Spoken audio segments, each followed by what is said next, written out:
Continuaremos con el libro de la historia, es el libro de la historia de los judíos de Paul Johnson. Bueno, todo indica que los copistas o escribas, la palabra en hebreo es sofer, eran individuos de elevada profesionalidad que desempeñaban con mucha seriedad sus obligaciones. La palabra se utiliza por primera vez en el antiguo canto de Débora y pronto comienza a hablarse de las crónicas que se denominan familias de escribas. Y comienza a hablarse de corporaciones de escribas de carácter hereditario, lo que el primer libro de las crónicas denomina familia de escribas, cuyo deber más honroso era preservar el canon en toda su sagrada integridad. Comenzaron con los textos mosaicos que para mayor comodidad fueron transcritos en 5 rollos distintos. De ahí su nombre, aunque la palabra Pentateuco es griega, lo mismo que los nombres individuales de los libros. A esto se agregó la segunda división de la Biblia, los profetas, en hebreo Nevim.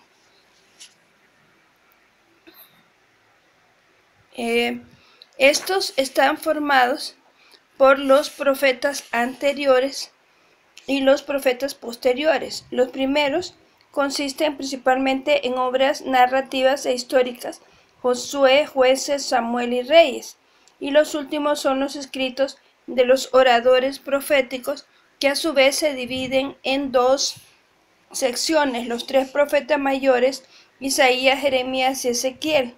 El término indica duración, no importancia, y los 12 menores, es decir, Oseas, Joel, Amós, Abdías, Jonás, Miqueas, Nahum, Habacuc, Sofonías, Ageo, Zacarías y Malaquías.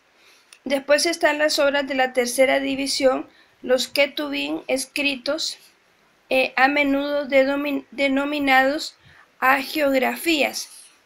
Estos son los Salmos, los Proverbios, el libro de Job, el Cantar de los Cantares, Ruth, Lamentaciones, Eclesiastés, Esther, Daniel, Esdras, Nehemías y los 2 libros de las Crónicas. La división tripartita no refleja una clasificación intencionada, sino más bien un proceso histórico. A medida que las lecturas públicas se convirtieron en parte integral de los servicios judíos, se agregaron más textos y los escribas los copiaron debidamente. El Pentateuco o Torá fue canonizado ya en 622 a.C. Gradualmente se añadieron otros libros y el proceso se completó alrededor de 300 a.C. Salvo en el caso de la Torá, desconocemos los criterios que rigieron la compilación del canon, pero el gusto popular, así como el criterio sacerdotal y erudito, parecen haber representado cierto papel. Los 5 rollos denominados Mejilot o cánticos eran leídos en público en las grandes festividades, el Cantar de Salomón en Pascua, Ruth en Pentecostés, el Eclesiastés en los tabernáculos, Esther en Purim y las Lamentaciones en la conmemoración de la destrucción de Jerusalén. Por consiguiente se popularizaron y por ello se los incluyó en el canon. Al margen de su relación con un gran rey, el Cantar de Salomón es sin duda una antología de poemas de amor y no existe una razón intrínseca que justifique su inclusión. La tradición rabínica afirma que en el concilio de Yavne, en la era cristiana primitiva, cuando se determinó finalmente el canon, el rabino Akiva dijo: porque en el mundo entero no hay nada igual al día en que el Cantar de los Cantares fue dado a Israel, pues todos los escritos son santos, pero el Cantar de los Cantares es el santo de los santos. ¡Qué maravilla! Pero después agregó como advertencia: quien por entretenimiento cante el canto como si fuese un canto profano, no tendrá un lugar en el más allá. Sí, porque el Cantar de los Cantares, en teología, se entiende que es cuando Salomón habla de su amor a la tsunamita, es como que nuestro Padre Dios nos habla a nosotros, a Israel y a la iglesia. La inclusión en el canon era el único modo cierto de garantizar que sobreviviese una obra literaria, pues en la antigüedad, a menos que un manuscrito fuese recopiado constantemente, tendía a desaparecer sin dejar rastro en el lapso de una generación o poco más.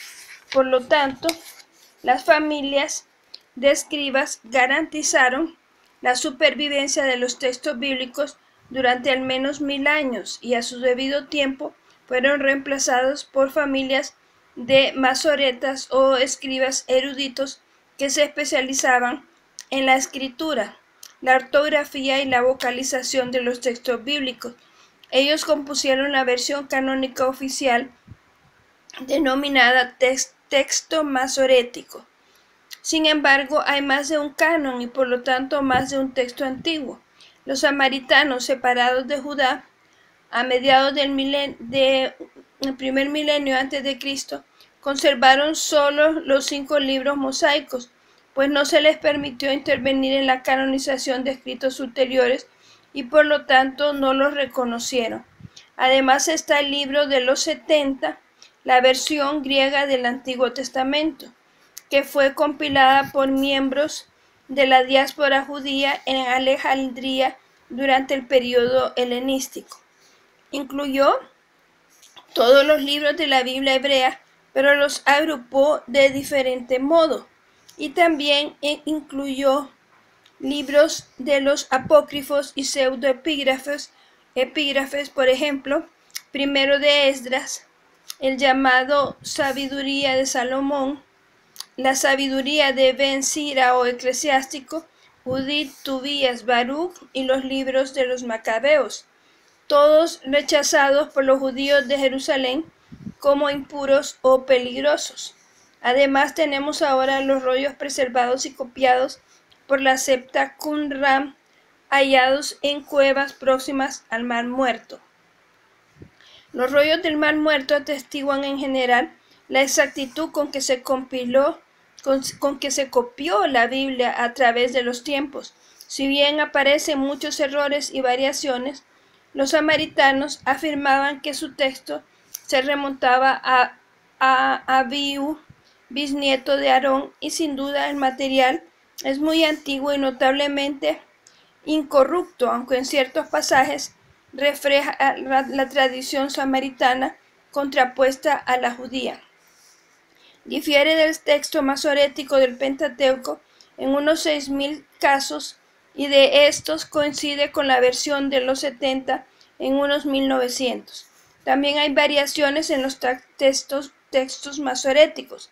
De los textos más antiguos que se han conservado, la sinagoga caraíta del Cairo tiene un códice, un libro encuadernado de los profetas que fue copiado en 895 de nuestra era por Ben Aser, jefe de una de las más famosas familias masoréticas. El texto completo de Aser, en el cual la familia trabajó durante 5 generaciones, fue copiado alrededor del 1010 por un masoreta llamado Samuel ben Jacob y ahora está en Leningrado. Otro famoso texto masorético de la familia de Ben Neftalí sobrevive en una copia fechada en 1105 denominada Codex Reuchlin y ahora está en Karlsruhe. La versión cristiana más antigua que se conserva es el Codex Vaticanus del siglo IV después de Cristo, que está en el Vaticano. El Codex Sinaítico, un material incompleto del siglo IV, y el Codex Alejandrinus del siglo V, estos dos últimos en el Museo Británico.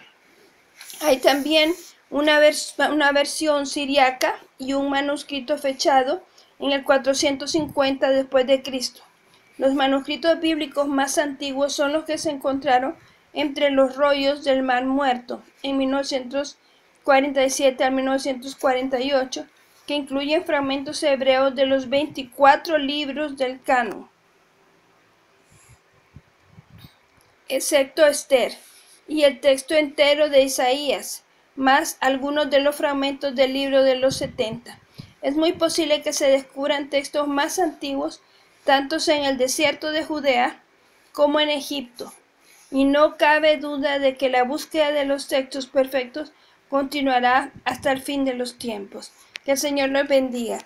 Yo me maravillo, Dios quiera que sepa darles a comprender la importancia de este libro también para los cristianos, porque nos dice el contexto histórico y las costumbres que tenían los judíos y cómo se fue creando poco a poco el canon de la Biblia, y esto nos ayuda para poder entender aún más la palabra de Dios.